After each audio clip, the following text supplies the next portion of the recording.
A short break while staff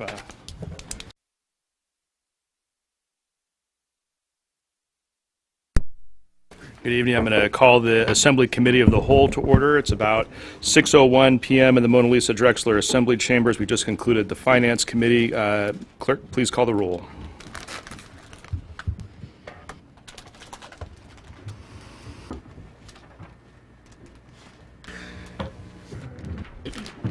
Thank you, Mr. Cooper. Mr. Lejeski. Here. Mr. Tacky. Here. Ms. Major. Here. Mr. Quist. Here. Ms. Lake. Here. Mr. Gray. Here. Ms. Sanford. Here. Ms. Williams. Here. And Mr. Cooper. Here. You have a quorum. Thank you. We have a few new folks who have joined us since we started the last Finance Committee, so quick safety briefing in case of an emergency. There's 3 exits marked with the red exit sign. Pick the one that is the fastest way away from whatever the danger is, and it'll take you outside. Our first item tonight under memoranda, reports, and presentations is a floodplain management update by Borough Administration with a question and answer period. Mayor Ward. Yes, thank you, Mr. Cooper. We do have Kellen Spillman and Nancy Durham here with Community Planning to give a presentation this evening. Thank you, and welcome. And I guess before we begin, do you want to take questions at the end, or do you want us to interrupt as you go along? At the end, please. Okay, so we'll hold our questions until the end. It's all yours. Thank you, Mr. Cooper. For the benefit of the new Assembly members, my name's Kellen Spillman. I'm the Deputy Director of the Community Planning Department. And one of the functions of the Community Planning Department is floodplain management. And the borough does have existing floodplain regulations. Those are contained in Title 15. It's one of our lesser-known titles. But we do have floodplain management regulations. A lot of those regulations are based on the federal Code of Federal Regulations, so right from the federal government. And a lot of those are really based on maintaining good standing in the National Flood Insurance Program. Nancy's really going to get into the details of that, but one of our main goals as a department and as a borough is maintaining good standing in the National Flood Insurance Program. And with that, I'd like to introduce you to Nancy Durham. She's the floodplain administrator for the Fairbanks North Star Borough. She's a certified floodplain manager, been with the department a number of years, and comes from Louisiana, including floodplain management experience through Hurricane Katrina. So with that, Nancy. Thank you, and good evening. So tonight I'm going to discuss the National Flood Insurance Program, also known as the NFIP, the goals for the next 3 to 5 years, and then answer any questions you may have. Anywhere it can rain, it can flood. That's even on top of a hill. The National Flood Insurance Program has 3 components: to provide federally backed flood insurance, to administer floodplain management regulations, and to create flood maps for flood hazards. This constricts development and guides future development. The benefits of being in the National Flood Insurance Program. Again, it's the federally backed flood insurance. We can receive federal grants and loans. We also can receive federal mortgages and insurance and loan guarantees, financial assistance, and disaster aid.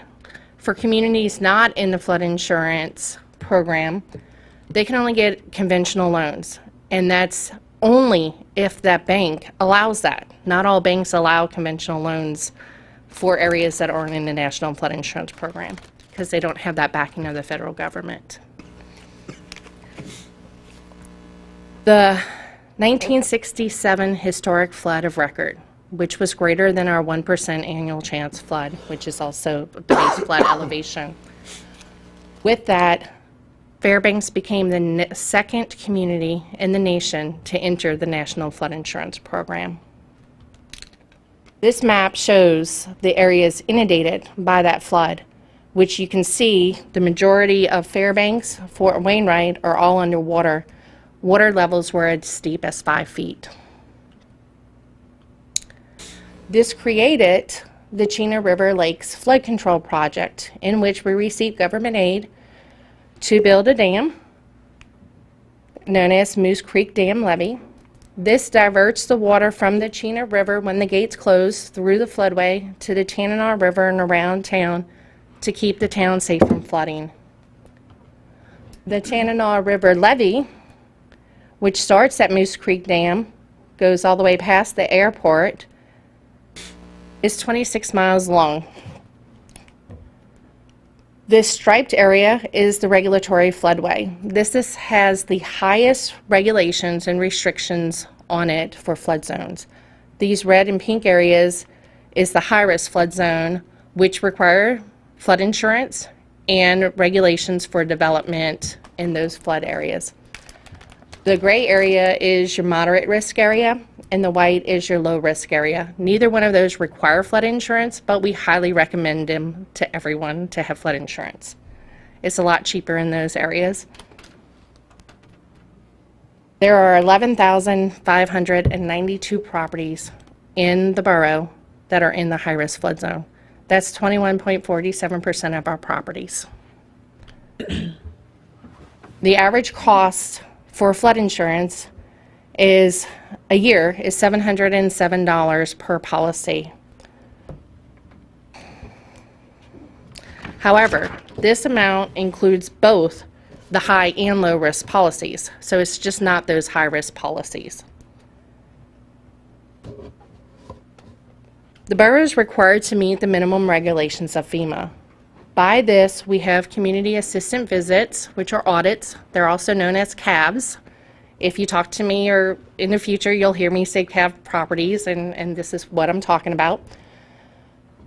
Our last CAV was in 2009. We had to update our floodplain management regulations because they were lacking for FEMA. In addition, we had 188 properties that were in violation, of which today we still have 3 properties left to close out, 2 of which are working with us, and 1 is headed to the citation process. We also got a system of staff gauges. So this is the gauge I watch out of my window every day to see how the river's rising or lowering. We have other gauges around town, and this one's at the dam to show one of the records of the 1992 flood. The purpose of the minimum requirements is to protect property, life, safety. As you can see throughout our different flood events around town, this property is not elevated. It received a lot of water. Roads are impassable in several of these different floods. This bridge can't even be accessed to get to this neighborhood back here for these houses because all of this connection was washed out. You have outhouses and sewage and septic that gets washed into surrounding properties. This is main reasons we have floodplain regulations to keep systems, to keep structures elevated and systems in place to keep this from happening. What are our goals for the next 3 to 5 years? Well, to stay in good benefits and get, well, not good benefits, stay in good standing with FEMA so we don't get suspended. Local government could be held liable by residents and businesses for a flood disaster if we're suspended. So if they're flooding, if they can't renew their flood policies or get flood insurance, they can hold us responsible. So it's within the borough's benefit to stay within good standing. Another goal is to continue to educate property owners and keep them aware of the floodplain regulations. This year we sent out postcards twice. One was just our generic outreach. The second one was a kind of shock them to tell them, hey, you could lose the sale or you can lose your investment. We've had one property owner that completely walked away from his property because he bought a property beneath the base flood and didn't know, and it was going to cost too much. We've had other people lose sales for their property because the future buyer didn't want to pay the outrageous amount of flood insurance and didn't want to mitigate the property because once we find out it's violation, they have to correct the property to meet the requirements.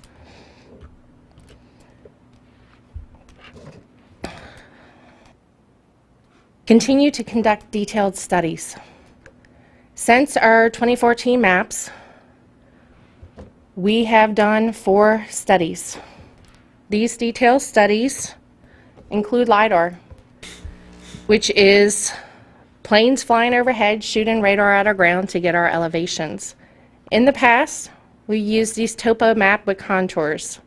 This really doesn't help you when you're trying to figure out what the ground actually looks like. It's just a general idea. LIDAR gives you more detail to see where the lower elevations are and where the higher ground is. It also helps property owners when they come in. They can look to see, and we can click on different points on the ground to see what the elevation is, to see where the highest part of the ground is that they may want to construct on to keep their property and their structure safe. It's important to have accurate flood zones and base flood elevations. We do this with these detailed studies. Hardin Lake was one of our first studies. This was just after we adopted the 2014 maps. My predecessor got tired of fighting with FEMA with the appeals process, so we decided to do a detailed study in Hardin Lake.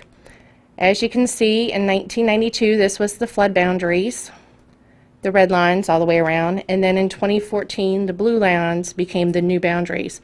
Both boundaries had properties around Hardin Lake in the high-risk flood zone.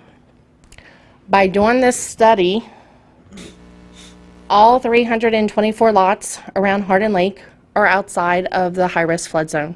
The high-risk flood zone is only within the borders of the lake. The next flood study was the Chena Slough flood study. The Chena Slough goes from the Chena River to Moose Creek Dam.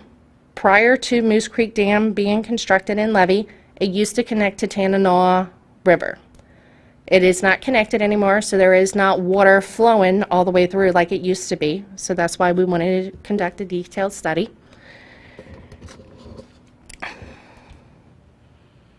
And as you can see, from 1992 to 2014, the flood zone increased significantly.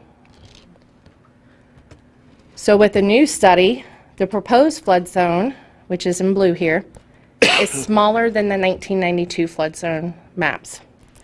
There are approximately 131 parcels and 250 acres coming out of the high-risk flood zone, of which over 300 structures are completely being removed and over 450 structures are being partially removed. These preliminary flood maps we should be receiving January 25th of 2019.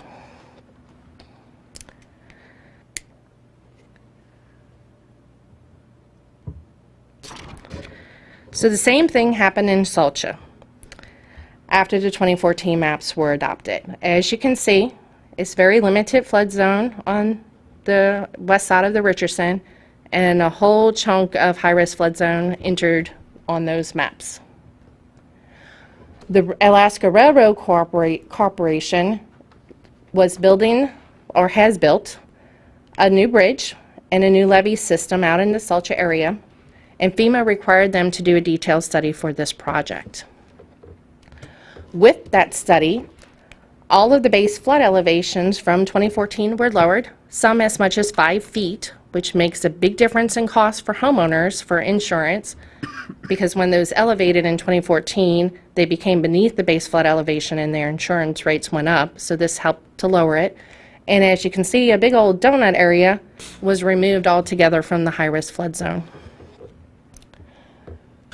Because of this study, it proved to the borough that we were correct, that these maps were incorrect, and it allowed us to start our study to continue all the way to the Moose Creek Dam.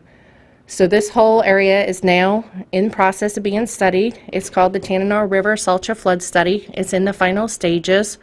We're waiting to receive the preliminary work maps to submit to FEMA to get physical map revisions for this study as well. And from what we've seen so far, there are big areas coming out of the flood zone as well. So another goal is mitigation. Flood mitigation helps with sustainable action taken to reduce and eliminate long-term risk from a flood event. This is a property out in Salcha that repeatedly flooded multiple times. This right here is a high water mark for this property. They wanted to get a mitigation grant to help elevate their property. So they came and dug out channels and put in a system to start elevating the structure, including the garage. A 2-story structure can be elevated. And then they added a stem wall around the property.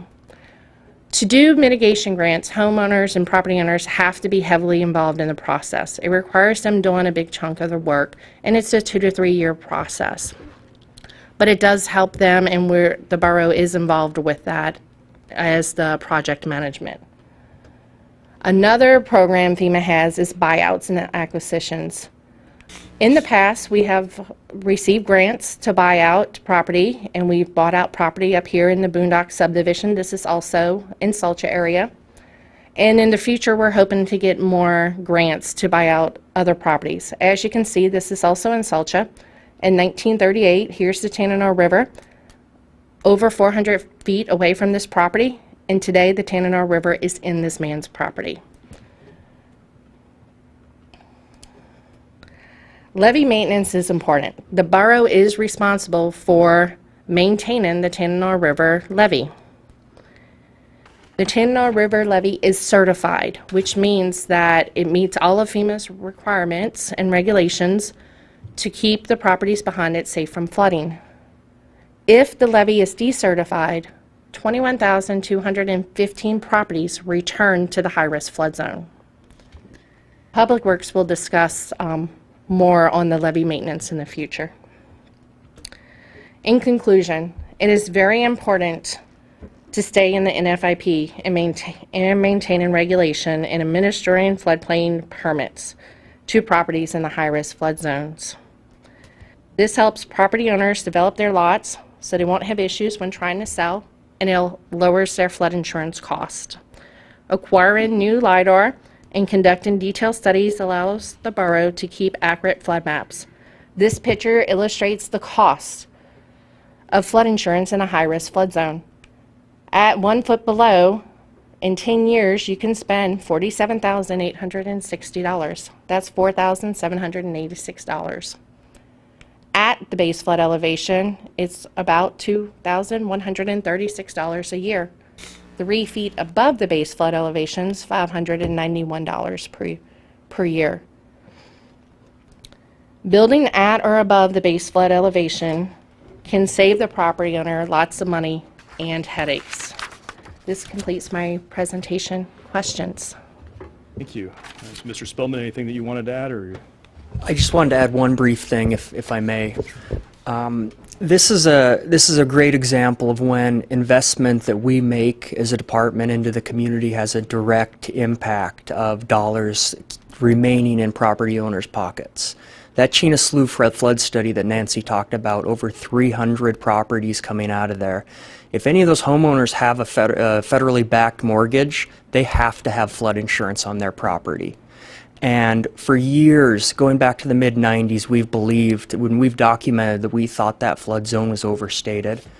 Because we initiated this study and can actually formally challenge FEMA's designation of the flood zone, we have those 300 properties coming out. So we spent roughly $60,000 on that flood study, and it's going to save property owners in the millions over the length of their mortgage. So I think that's one of the most important things we do as a community here. And that's all I have. Thank you. Mr. Williams, and then... Just to add on to Mr. Spillman's presentation, not this past April, but the April prior, 2017, we flew the 1 centimeter resolution LIDAR run over the entire borough, pretty much the entire borough, wherever there were structures. We leveraged USGS program dollars, and we think we matched that 20% we put in. They put in about 80%. And so for about a $300,000 investment, we have the data set for the entire borough. It took about a year for that data to be processed, and you should be able to get that online through our Esri online mapping systems. We probably want to think about strategically in the next 2 to 3 years, maybe running that mapping run again, just to see what has changed, because the permafrost, things kind of change with the permafrost. We'll be able to see, as permafrost thaws, we'll be able to see that and see what new areas are in the floodway, what new areas are not in the floodway, and also look at other benefits for that with assessing, code enforcement, things like that. So it's a very valuable tool. Thank you. Thanks for the update and the presentation. With questions, I first have Mr. Lejeski, then Ms. Major. You got another to add? Oh, Right? No, you had your hand up. I have more on the list. I was just starting with the first two. Oh, sorry. Okay, I got my question then. The full list is Mr. Lejeski, Ms. Major, Ms. Williams, and Mr. Tackey. So I had a question about one of the statistics you presented. I just want to make sure I'm interpreting it correctly. And it had to do with the percentage of properties in the flood zone. And I don't remember if that's flood zone A or which classification in terms of colors. So that's all the high-risk flood zones. So that's all of A, AE, AO, AH, and AR. Is that 3 feet And the above the regulatory flood? floodway. Sir? Is that the 3 feet above and below? Yes, those are high-risk flood zones. So any zone that starts with an A is a high-risk flood zone. Okay, and so then you said that, yeah, there it is. In my mind, I was remembering 1/4. It looks like it's closer to 1/5 of properties are in it. So this is really the question I was getting at, though. Is that total, like, lots, or is that total, like, a percentage, like, houses? No, these are actual lots. So I went through our GIS, tabulated all the lots within the borough, and then tabulated all the properties that are in every A flood zone. Well, and then do you think it's much lower? I mean, that would be my guess for, like, livable properties. Then maybe Right. there's a lot of vacant lots that are in the flood zone. Right, you're on your exterior. So pretty much that's all within the core. You do have some high-risk flood zones going out, but all of this area, most of this is not developable or even developed at this time because of permafrost and other issues. So a lot of those are bigger chunks of land out there because those are like your sections, your whole sections that are one lot. So those are a little different. Yeah, I understand how that, yeah, that makes sense. I didn't think of that, but I understand now how that could work. But I guess what I'm getting at, do you have any idea of how many percentage of, like, structures are in the I flood did not zone? tabulate the structures. Okay. Is it Major? Okay, so 2 questions, and I think Mr. Williams partially answered one. So first question, are you going to be bringing something before the assembly for a decision soon? Is that part of why we're getting this update? I mean, should we be expecting something coming before us? So you are receiving this update, one, to give the new members just a brief history of what's going on in the floodplain management. And 2, yes, we will be having some ordinances because we have yet to adopt the letter of map revisions for Hardin Lake, which was in 2014, which is required to be adopted. And then some of these new maps from these new studies will also be required to be adopted. So we will be coming to you too for adoption. Okay, and so then just my second question is, do you have any coordination with the U.S. Army Corps of Engineers? Because they run the dam, correct? If I'm correct, they run the dam. So how much do they coordinate at all? Are they required to coordinate regarding any of these assessments or whether it's remapping or anything that might be done? So the U.S. Corps of Engineers, yes, they do regulate it and maintain the dam itself. They are, being a federal entity, have to meet Executive Order 11888. They do not have to coordinate with us on projects. However, they do. Most of the federal units in the area, Wainwright and Eielson Air Force Base, both work with us closely.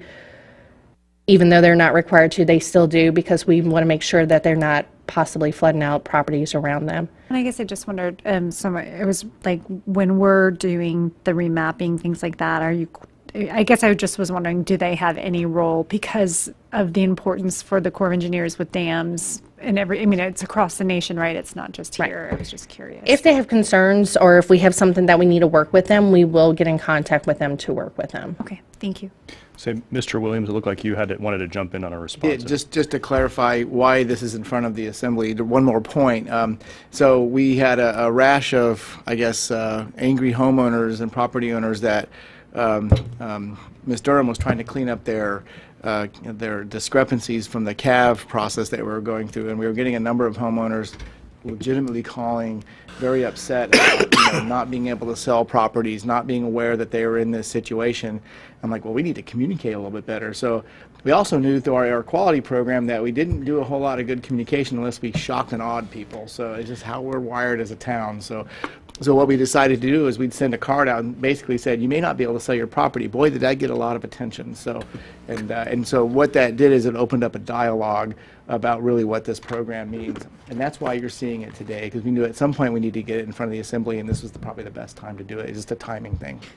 Thank you. Ms. Williams? One of the things you emphasized was the need that we stay in good standing with the flood insurance program.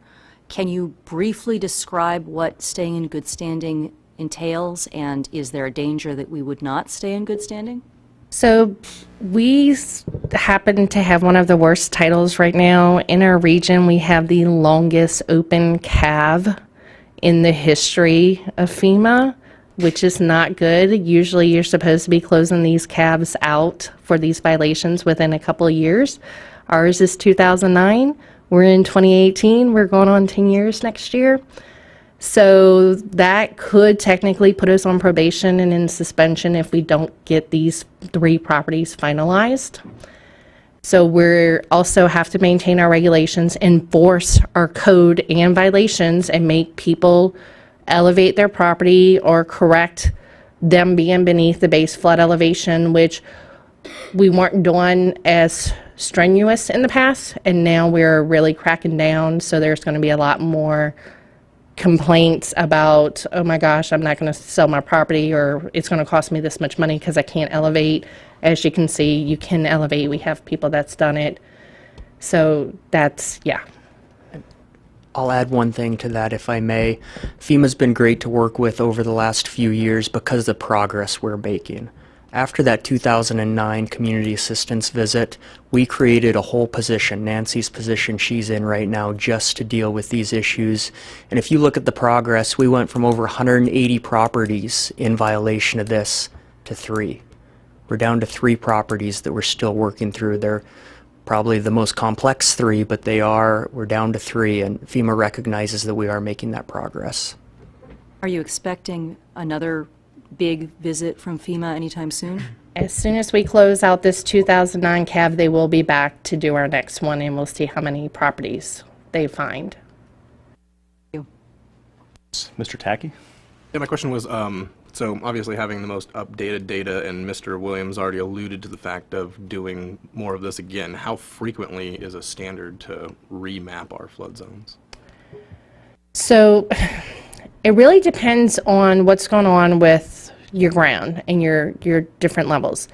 One, we knew our 2014 maps were not accurate.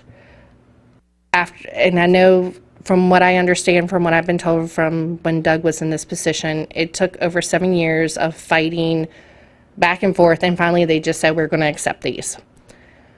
So we knew there was a lot of areas that weren't accurate, and we wanted to do detailed studies on. So that's what we're doing. Some of these detailed studies only do a letter of map revision, which changes the map by letter. It doesn't do a complete physical map revision. And others, if it's more than 2 panels, will change the physical maps, which we'll have some of those come before you as well. With us having permafrost in subsidence, that's also changing our ground levels.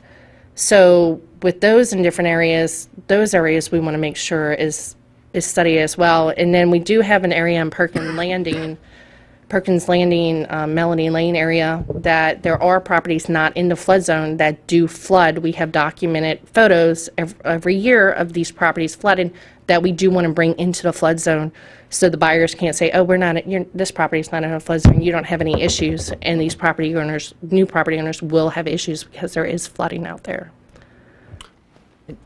So is there a time, like a frequency then, like every 10 years? No, just, you want to? Let me just add a little information to that. So we had the early 90s flood maps, and the last update from that, it went early 90s to 2014. So we had a big gap. Typically FEMA's much quicker about that, but we're in Fairbanks, Alaska. They tend to lag quite a bit. And when we got those 2014 maps, we saw those inaccuracies that Nancy pointed out. Unfortunately, you have to have better data to prove that something's not in a flood zone. That's what Mr. Williams was alluding to with shooting all that LiDAR information, that now we do have that better data. We can hire these firms to run more complex models of these flood zones, pull these properties out, and then go to FEMA and say, hey, this Chena Slough area, look at this new data we have, these new studies, this area actually should be out. And so it'll actually be a readoption of those 2014 maps with that area shown as different, similar to the Salcha area that Nancy talked about when that study's concluded. So this body will see those maps again when those studies are concluded, approved by FEMA. This body has to approve those official maps. Absolutely. Do you know, like, so given, permafrost upheaves and things of that nature, and things change over time, right? When would we adopt these ones in 2018 or 19? When would you expect to shoot LiDAR again to get a more updated map? So it depends on the purpose. So this particular mapping exercise, maybe not for a while, but for like just planning and zoning or assessing, there's so many utility options for these types of maps, and our borough is changing. So I mean, we think just from the assessing side, it might be valuable to run maybe a limited set, maybe in 2 to 3 years after we did the first one. I hope that makes sense. Yeah, it does. That's kind of what I'm trying to dig into, like dividing out that cost over how much each time. So, okay, thanks. Additional questions or discussion? Ms. Williams? So, to make sure I understand the process, FEMA hands you maps and says these are where the flood zones are, and then you can go back and say, well, we think you should revise these maps based on this data? So, no, it's a more detailed process than that. FEMA conducts new physical map revisions. That incorporates a lot of the letter of map revisions because individual property owners or big areas could be studied. So that looks at all that, incorporates those into the maps. The maps come to the jurisdiction. The jurisdiction gets preliminary maps, has an appeal process for the jurisdiction, or the individual property owners can also appeal, whoever. They go through that entire process and adopt maps. Detailed studies, those when we find an area, or if we have a lot of residents coming to us saying, hey, this doesn't seem right, or when we see a lot of residents in neighborhoods applying for letter of map amendments, which removes the structure from the flood zone, that tells us that area probably is not in a flood zone and we need to study that area.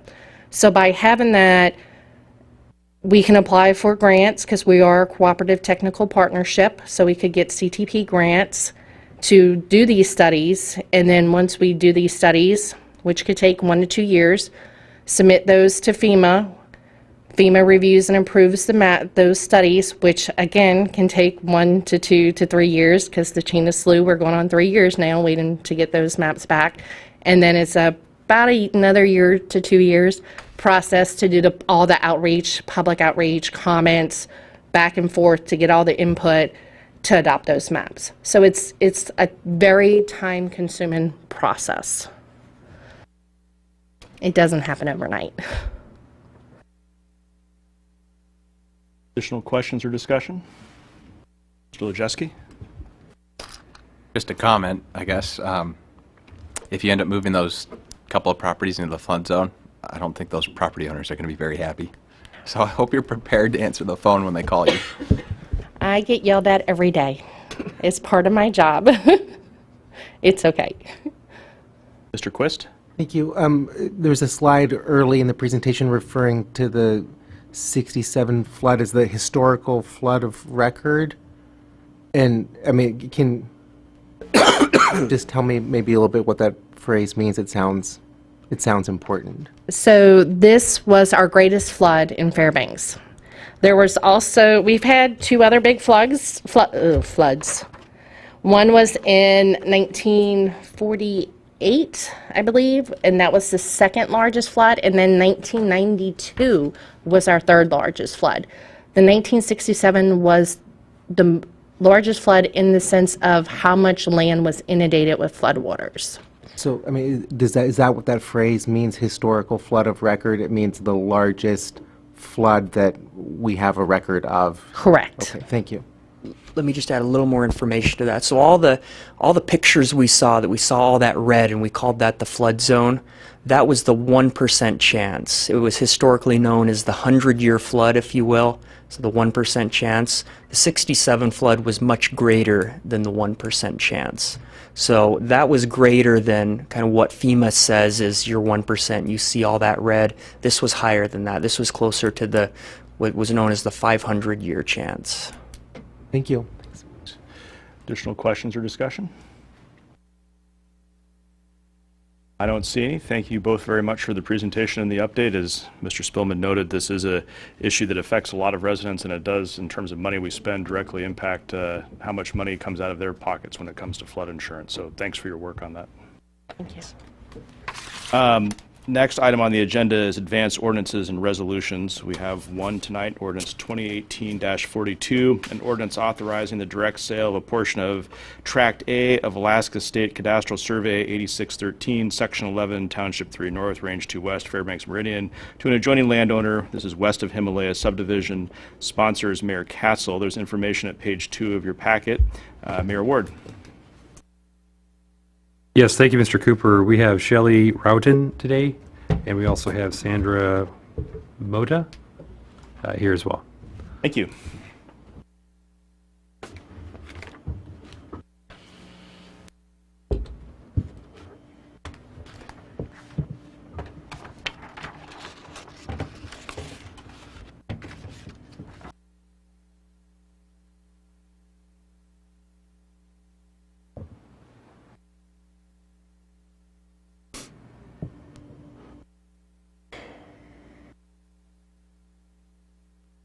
Good evening.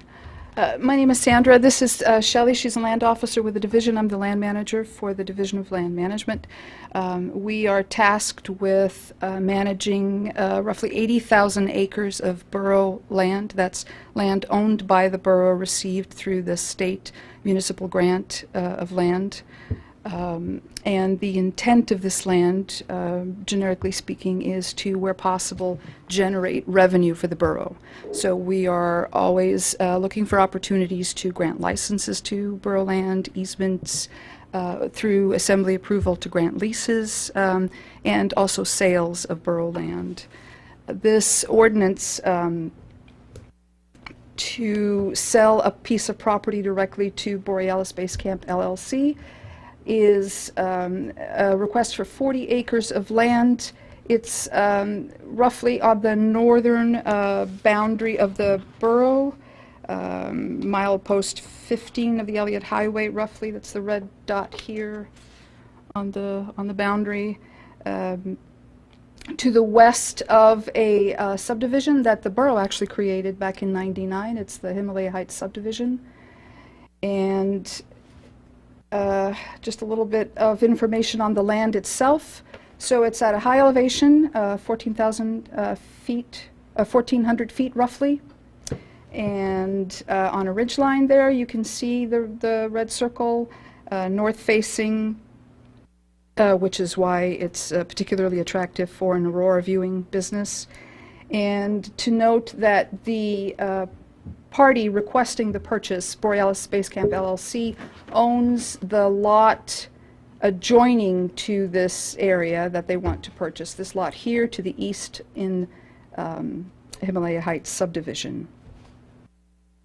So a fair amount of this ground, as you can see by all the green there, is designated as wetlands by the Corps in terms of their desktop mapping. So when it's time to actually do something with this land, we contact them and we ask them to make an actual determination on the ground of what is or isn't wetlands. This was done in 2016, and they produced a jurisdictional determination that allows for development 90 meters out from the edge of the road. So allowing for the development that you'll see here in a little bit on that property that they are now asking to purchase. The zoning in the area is predominantly GU1. That's all of this gray area, which is very broad in terms of what you can and cannot use it for. The subdivisions themselves, so you see here, this is the Elliott Highway, and then you have all the way into Himalaya Heights subdivision. All of these are with the exception of the gray pockets of GU1, they are rural, agricultural in nature. And that means, in terms of the Himalaya Heights subdivision, the subdivision next door to the sale, lots ranging from 20 acres to 105 acres in size. There is no road service area commission in this area. There was one long ago. It disbanded, so the maintenance to this Himalaya road is conducted by Alyeska, who requires access to the pipeline from it, and by the residents. And so just a little bit of history as to how we got here. In early 2016, a company called Aurora Bear LLC approached the borough and asked to either purchase or lease a 40-acre chunk of land from us so that they could develop improvements to conduct an aurora viewing photography business.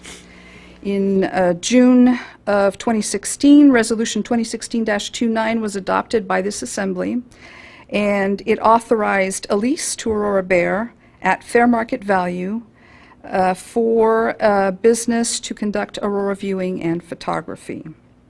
The lease was signed in 2016, and the land basically looked like this in June of 2016. By the end of that year, it was fully operational, and they saw their first season of aurora viewing out of one structure, the yurt that you see there.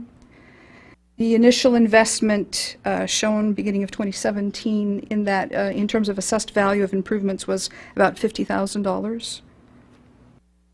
So in 2017, Aurora Bear began to plan for expansion. The season was significantly successful, and they began to look towards expansion.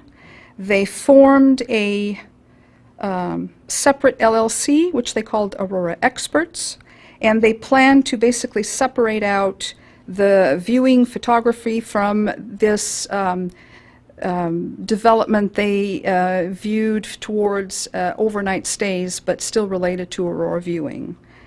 And they began to speak with us about how they might build more on the property.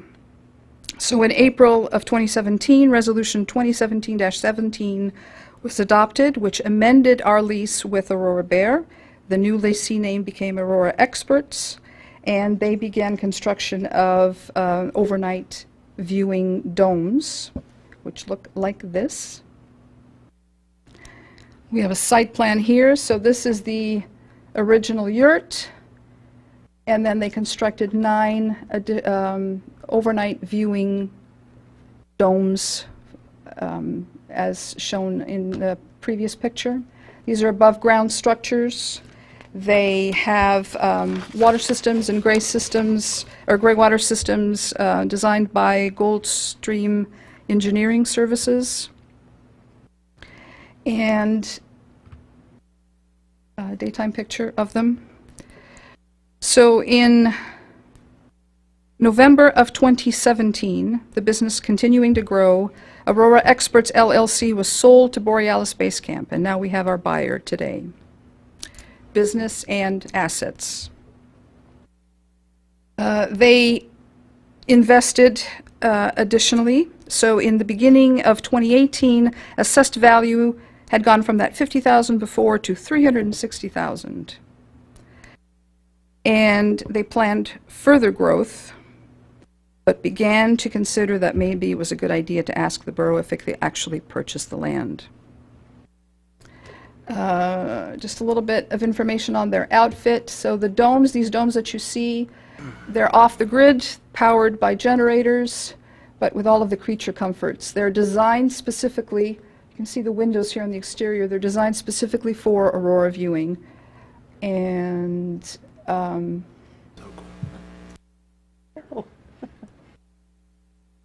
there are 9 of them at the moment. They are planning an additional 6, I believe, in the short term. It's a very unique experience.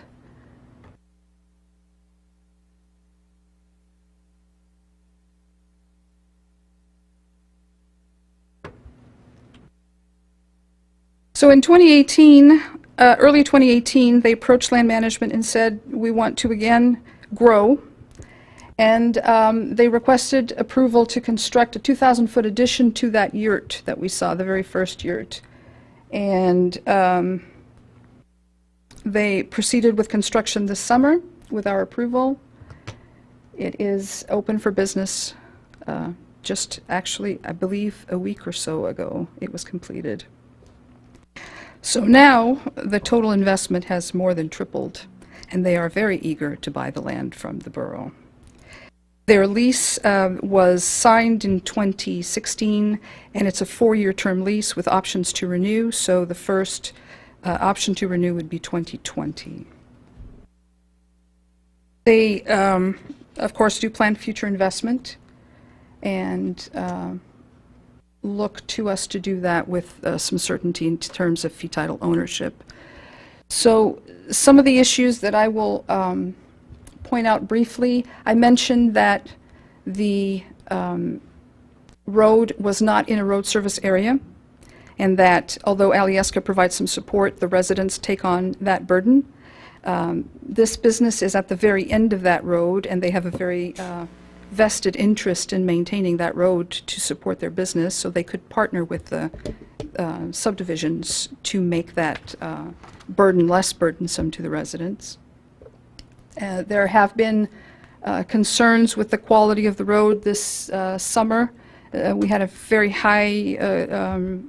hard summer in terms of rain, and the roads are all Title 17 roads. These are all subdivisions approved by the borough.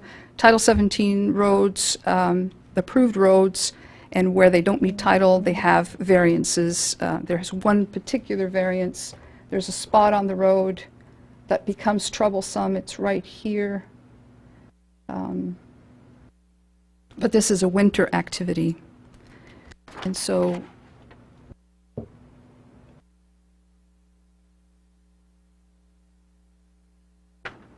I think I'll leave it at that. So at this point, I would open for questions, if any. All right, thank you. Mr. Lujeski. Before I ask any questions, I wanted to ask for a ruling on potential conflict of interest. All right, what's your potential conflict?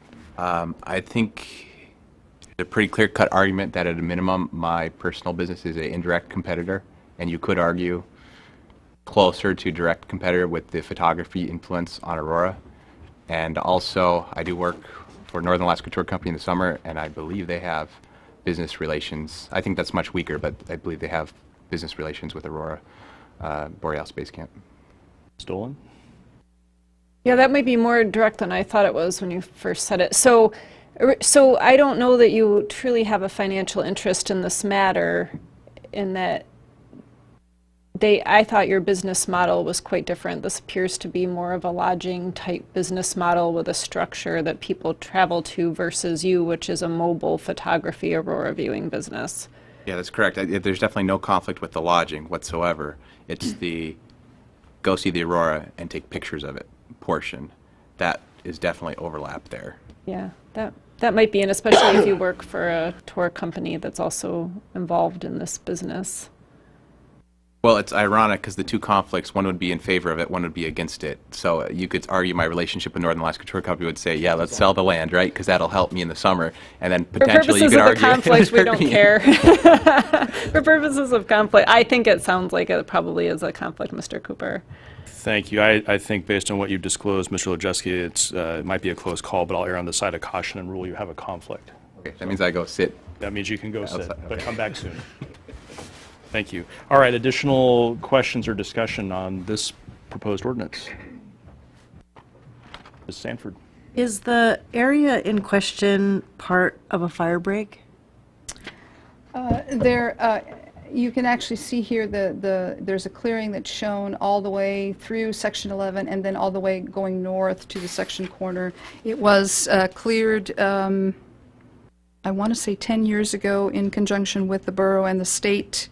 The intent was that at some point there would be this continuing program where they would go in every year and clear out, or every 2 years, but the funding fell through, so that never happened. We have another area also, a similar situation, and we requested from the State of Alaska Forestry Division that they do a fire-wise safety inspection every year. So every year they go out there and they look to see that the lessee has not stored any materials on site during the summer. These are winter activities, so there really is not much impact in the summer. And so, yes, it is winter activities. Do we know, I mean, are they, the potential buyers, aware that, I mean, this area is meant to like stop a wildfire from rolling into town, and they don't want to be a catalyst for, I don't know. Yes, absolutely. In fact, in the term lease, the inspection is a requirement. Okay. And they are very vested, given the level of investment they Sure. have on the property to keep it safe. Other questions or discussion? I've not seen any. Thank you. Very thorough presentation, and we'll see you next week. All right. Our next item are briefings from the Borough Mayor. So, welcome, Mayor Ward. Welcome to your first Assembly meeting. Thank you, Mr. Cooper. And I would like to say welcome to the Assembly, the new members and then the existing members. I do look forward to the opportunity to work with you as we serve our community. A couple things I wanted to bring up. First off, I did want to say thank you to the staff as well for the warm welcome that I've received. We're in the process. This is day 4 for me. So it seems like it's been weeks already, but it's yet been a few days. So I really am excited to get to work with folks and feel like we're synchronizing well. So with that, I would like to point out an award that the borough did receive. This is the Gold Level Learn to Swim Provider. It was an award by the Red Cross, and I'd like to give a special thanks to our Public Works folks at the aquatics facilities for that. So that's all I have. Great, thank you, and thanks for engaging with staff and all the things in front of you so quickly. I know you've jumped in with both feet and then some. So, questions for Mayor Ward? Anybody have any questions? I don't see any, so thank you very much, Mayor. Up next, we have, under other Assembly business and comments, a presentation by April Trickey, Borough Clerk, regarding the duties, powers, responsibilities, and election process of the presiding officer and deputy presiding officer. So, I also believe that in our yellow folders there is a presentation that we can follow along with. So, we'll give Dina a moment to get it back up.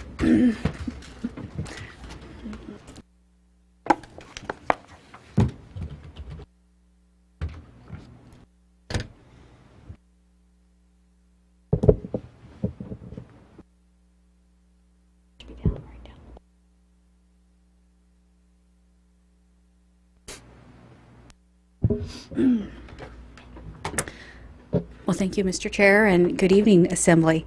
So tonight, I'm going to go over this PowerPoint presentation. Please stop me if you have questions. As required by your guys' code, I'm required to, before you guys organize, go over the rules of your organization of the Assembly and also the election process, and also provide you the duties, powers, and responsibilities of the presiding officer and the deputy presiding officer. Are you ready?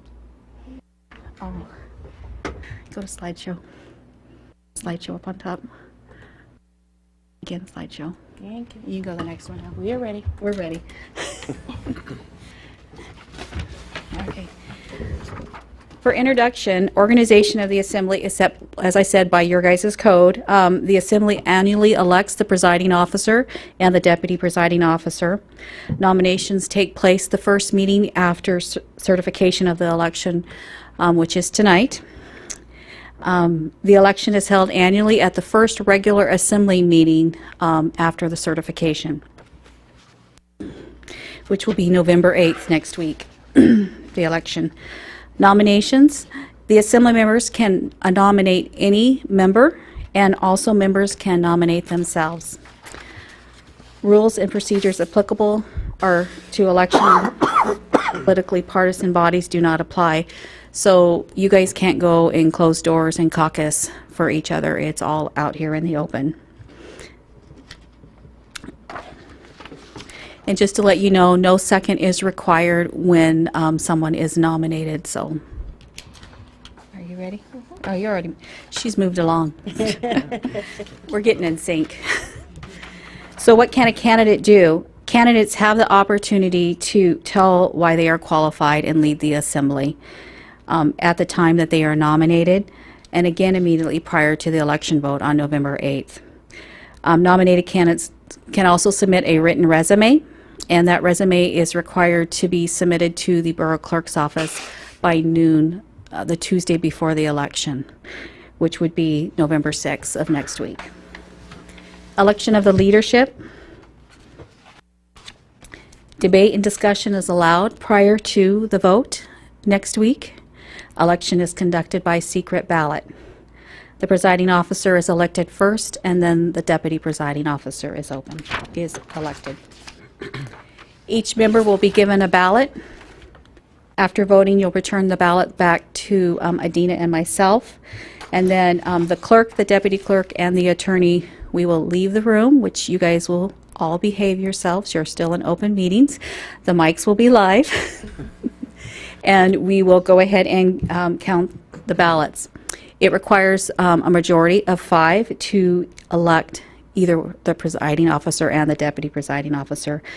Once we've tallied the results, I will go ahead and give the sitting presiding officer the results, and they will be announced. It's the same process is followed for the deputy presiding officer. So the question is, well, what happens if no one receives a majority? So if a candidate does not receive the majority vote, then the assembly holds a runoff election. So if if it comes out to be the same, then we keep holding election. But if if 3 people are nominated, for example, and there is an election and we have the first person only receives 4 votes, the second person receives 3 votes, the third person receives 2 votes, the person with the least amount of votes is dropped, and then you guys go ahead and elect based upon the top 2 votes. If there is a tie for those, for the second and the third person, then what we do is we run a runoff election for the ones who were tied on the least to determine who will be included in the election process. And like I said, we just continue to vote until you guys make a decision in secret. So you have to behave yourself when we leave the room. General information, just terms of the presiding officer and the deputy presiding officer.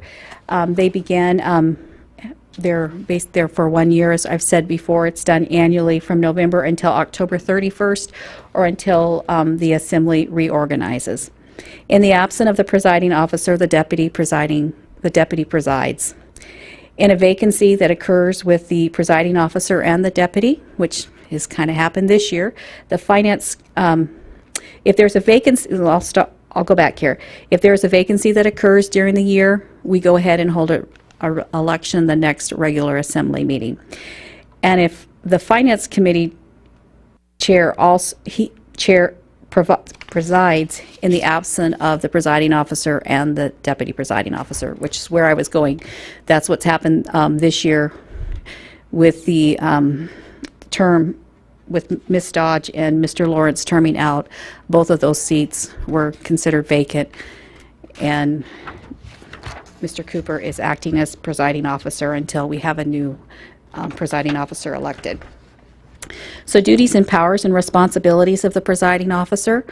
I'll just run through these pretty quickly. They calendar the assembly meetings. They set the assembly agendas. They preside over the assembly meetings, call meetings to order, conduct meetings according to the code. They interpret and apply the rules and decides all questions of order, including conflict of interest. They preserve order and decorum at all times and enter into written or verbal agreements with the mayor upon the approval of the majority of the assembly. And just as a reminder, as the clerk, I just advise. Duties and powers and responsibilities continues here. The presiding officer also appoints the chairs and the members of the Assembly standing committees. They establish appointment members of Assembly ad hoc committees and liaison assignments. May also issue subpoena at the request of the Assembly for a standing or special Assembly meeting. They sign and authenticate all adopted ordinances and resolutions. They can call for a special meetings as necessary, and they also represent the Assembly at all official functions. Committees. So standing committees and commissions represented that are codified that they appoint to. We have the Finance Committee, the Assembly Road Service Area Committee, the Audit Committee, the Capital Projects and Legislative Priorities Committee. There's also representation, and these are voting members, for the Land Management Advisory Commission, the Economic Development Commission, and the Fairbanks Metropolitan Area Transportation System, as known as FMATS, which I think they're changing their name to Fast Planning, the Policy Committee. They also provide representation, they're ex officio or non-voting members, for the Air Pollution Control Commission, Trails Advisory Commission. And also we have the Committee of Whole, which is chaired by the Deputy Presiding Officer, and all members can participate. Liaisons to commissions or special assignments. We have the Assembly Legislative, the Sustainability Commission, Explore Fairbanks, Fairbanks Economic Development, FEDCO, and the FEDCO Air Quality Stakeholders Group. There's also the Community Planning Salter Badger Sub-Area Plan Working Group, and then there are additional ad hoc committees as assigned throughout the year. So just some tips to consider. What is an effective presiding officer? They establish a good rapport with the staff and the administration, is a team builder, provides with impartiality at all times, keeps members informed and on track. During the meeting, they state the motion that's pending and they announce the action taken on the agenda. They use the gavel judiciously. They respect all members' rights, is flexible and adaptable, and uses unanimous consent to expedient routine business matters on non-controversial issues, handles motions with confidence, maintains order at all time, and follows up on meeting inquiries. The Deputy Presiding Officer serves in the absence of the Presiding Officer, and they chair the Committee of the Whole. So that's what I have for you guys tonight. Unless you have questions, you guys can move on to nominations. All right, thanks. Let's see if there are any questions. Any questions? All right. Wait, I got one. Oh, sorry, Mr. Lejeski. So I have to ask this, and this is kind of my interpretation of what you said. If we were all like pirates and all nominated ourselves, and then all voted for ourselves, it would be a 9-way tie. So we would just vote again until we stop doing that. Absolutely. Over and over and over and over again. But you guys are a team and you'll figure it out. Okay. We trust you to figure it out. Mr. Tackett. To make a nomination? Yeah. All right, well, let's see. Do you clerks want to come back, or are you good there? We'll take them from right here. Okay, so I'll follow my script. Nominations for presiding officer and deputy presiding officer are next on our agenda, and nominations are now in order for the presiding officer. Nominations do not require a second, and members may nominate themselves. Mr. Tackey. I just want to move to nominate Matt Cooper for presiding officer. Okay, write my name down. Matt Cooper nominated. Mr. Gray. Took my nomination. Other, Ms. Major. I would like to nominate Mr. Gray for presiding officer. Mr. Gray. Other nominations? Mr. Quist. I'd like to nominate myself for presiding officer. All right. Other nominations? Got a question. If Yes. Mr. someone's Lejeski. not, sorry. Yeah, go ahead. If someone's not nominated today, does that put them out of the running? They can't be renominated? That's correct. Additional nominations or questions for presiding officer? All right, seeing none, the nominations for presiding officer are closed. We have Mr. Cooper, Mr. Gray, and Mr. Quist. And nominations are now in order for deputy presiding officer. Same rules apply. Mr. Tackey? I'd like to nominate myself for DPO. Okay. Mr. Tackey's been nominated. Mr. Lejeski? I'd like to nominate Mr. Quist, Mr. Cooper, and Mr. Gray. All right. Mr. Quist has been nominated, Mr. Cooper's been nominated, and Mr. Gray's been nominated for Deputy Presiding Officer. Ms. Major? I'd like to nominate myself for DPO. Okay, Ms. Major has been nominated for DPO. Ms. Williams? That was what I was going to nominate, so there you go. Okay. So I have nominated for Deputy Presiding Officer Mr. Tackey, Mr. Quist, Mr. Cooper, Mr. Gray, and Ms. Major. Are there additional nominations for Deputy Presiding Officer? Seeing none, the nominations for Deputy Presiding Officer are closed. Would any of the nominated candidates for Presiding Officer like to address their qualifications to the Assembly at this time? And you'll also have an opportunity next week. So I'll start with Mr. Quist, if you would like to say anything now. Well, I'll keep it very brief since we'll have an opportunity later and there'll be some written communication as well. But I have seniority at this point, which is interesting, in my 5th year, and I really value a well-run meeting. I'll just leave it at that. Thank you. Thank you. Mr. Gray, anything you would like to say at this point? Well, I'm honored to be nominated for presiding officer. I think I like to be very organized, and I think that I'm a very fair and impartial person. I tend to prefer to listen rather than speak unnecessarily, except when I need to. So maybe that could come in handy here, but I'll just leave it at that. All right. Well, I wasn't going to say anything, but you guys said something, so honored to be nominated. Thank you.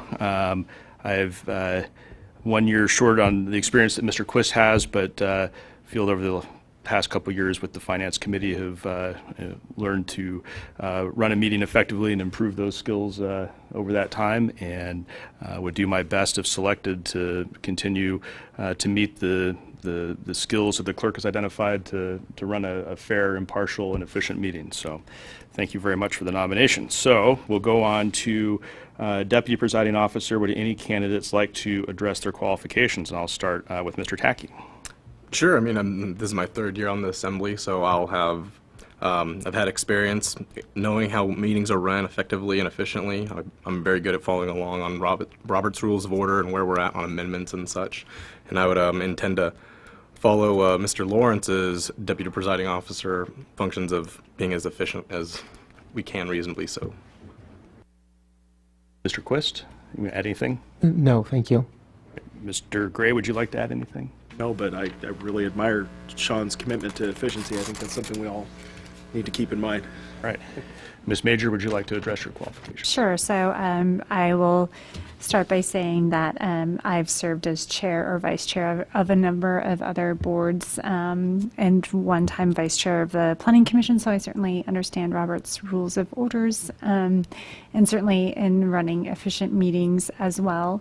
And I would like to see some continued diversity amongst the DPO and PO. Thank you, and I'm not going to add anything to what I said previously. So we'll have an opportunity next week to address these issues again and make statements before we vote.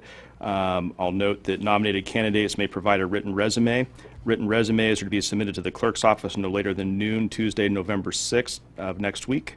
Nominated candidates will, as I noted, have an opportunity to address their qualifications to lead the Assembly prior to the election votes being taken next Thursday. So that concludes the nomination process, and that will take us to Assembly member comments. So I will start with Mr. Tackey. I just want to say welcome to the other Assembly members. It's great to have a few fresh heads, and also to the administration. Welcome, Mayor Ward. Looking forward to working with you. Mr. Lejeski. Yeah, welcome, Mayor Ward. I forgot to reference you when I said the 3 new brains. I wasn't implying that someone does not have a brain here. And I got a question for the clerk, though. We can talk about voting within the confines of the Open Meeting Act, right, for leadership? Correct. Okay. I bet Ms. Dolan would want to add a caveat about serial meetings, however. Yeah, so you'll be careful. You don't want to poll people and things of that nature. So you really want to be sure that you don't talk to any more than 2 other people about it.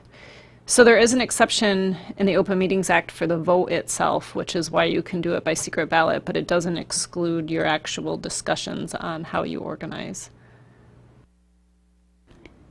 Mr. Gray. Sure. I'm going to talk about air quality for a minute. I know with the Newsminer article about DEC's kind of handling the air quality alerts and notification system, I noticed there was some chatter online about some panic about there being the way that they redrew their map with Goldstream being a zone. So I just like to throw out there if we are going to perhaps have an update or a discussion with DEC sometime in the future, that might be warranted. Mr. Williams, you want to briefly touch on that? Thanks. So, Mr. Gray, we're about a step ahead of you. So, Good. So we're shooting to have a joint DEC update and an air quality stakeholders meeting on January 3rd. Great. Try to get both those knocked out at the same time. It's still tentative, but we're thinking we're pretty good shape. Can I ask a just clarifying question? With that Goldstream zone being kind of parsed out, that doesn't change the air quality control zone, does it? As opposed to So the air quality, the Goldstream area is in the non-attainment area. right, which it has been, and I think that was part of the confusion. Is people tend to confuse the non-attainment area and the control zone, but if it's still the same and they're just splitting it differently, that's well, one the thing. air quality control zone is your zone that you set in code. So. Are they going to change that? I mean, are they using Well, it they're differently? looking, yeah, so the DEC is looking at the air quality holistically in the non-attainment area, so they've got to include everything. Okay. All right. Thanks. Ms. Sanford. Any comments? I have none. All right. Ms. Major? I'll continue with the welcomes for both the new assembly members and to the mayor. It's nice to see new faces, although it's sad to not see some of the older faces. Not that that implies age by any means. It's just it's a little different to be sitting here. But I'm looking forward to this next year as an assembly and what we can accomplish. Ms. Williams? I'm really excited to be working with you all. I learned a lot this evening, and I think we're going to do great things. I have one question. The joint work session is still on for Monday, right? It is 6 p.m. at the school district chambers. Mr. Quist? Thank you. I'd just like to say welcome to the new assembly members and to the new mayor. And I'm looking forward to working with all of you. And I hope you weren't planning on doing anything interesting with your Thursday nights. Welcome. Thank you. Such interesting things. Otherwise interesting. That's right. Ms. Light? I just want to say thank you for the welcome I've received, and just that I'm impressed at the quality services that we have as a borough, and just getting a closer look at that, I'm even more impressed. So I'm grateful to be a part of this community and the work we're going to do. Great. Well, welcome Mayor Ward and new assembly members. It's great to have you with us. I just wanted to say, feel free to ask any of us any questions for tips, tricks, information. We'll do whatever we can to help you feel comfortable in your new roles and work together to keep doing the borough's business. I want to note that the assembly schedule for the coming week, the Assembly Road Service Area Commission meeting for November 5th is canceled. However, on Monday, November 5th, we do have our joint work session with the school board at 6 p.m. in the School District Administrative Center, and that is located, of course, at 520 Fifth Avenue. I want to make a special plug on this for new members. This is an issue that a lot of us who are old members, for lack of a better word, have been hearing a lot about for the past few years, and there's a lot of information to digest. So I've talked to the administration, and I think the doors are open in the mayor's office and Mr. Williams' office to provide any information that you need or you feel you need to get up to speed on these issues. If you have questions, feel free to ask Mr. Williams, Mayor Ward, any of the current assembly members who've been sitting through this for a couple years, and we'll be glad to do what we can to get you up to speed, because it is a pretty big issue with a lot of information in a short period of time to consume that information. So I talked to Jim earlier today, and Jim, did you want to add to that? Yeah, just if there's questions for the school board or school administration, I'm happy to facilitate, getting the information moved around. That's right. And I think also feel free to, obviously talk to members of the school board and school district administration if you have questions directly for them. They might have some more direct answers, Ms. Williams. Do we have an agenda for that meeting yet? There is an agenda. It is published on the school district's website. And Madam Clerk, has it been emailed out? Yes, it was emailed out, and we also posted it on our website. Great. It's a 2-item agenda, fairly straightforward, but is broad enough to cover the topics I think that we need to discuss at that meeting. So, and then of course Thursday, November 8th is our regular assembly meeting at 6 p.m. here in the Mona Lisa Drexler Assembly Chambers. So with that, don't get used to such short meetings. We're adjourned.